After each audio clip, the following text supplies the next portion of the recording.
438 రోజులు అంటే 1 సంవత్సరం 2 నెలల 14 రోజులు.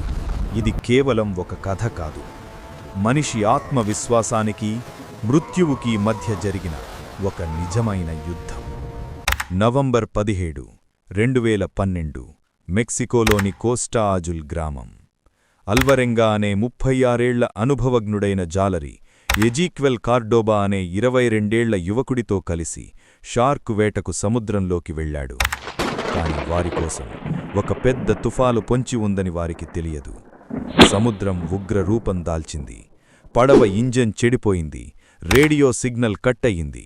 తీరం వైపు రావాల్సిన పడవ గాలివాలులో సముద్రం లోపలికి ఎవరికీ తెలియని అనంతంలోకి కొట్టుకుపోయింది.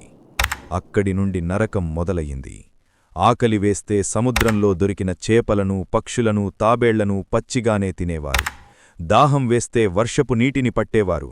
అది లేనప్పుడు తాబేలు రక్తాన్ని లేదా తమ మూత్రాన్నే తామే తాగేవారు. కొన్ని నెలలు గడిచాయి. కాని ఆ చిన్న కుర్రాడు కార్డోబా ఈ భయంకరమైన ఆహారాన్ని తినలేకపోయాడు.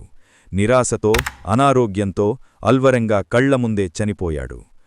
చివరికి భరించలేక మిత్రుడిని నీటిలోకి జారవిడిచాడు.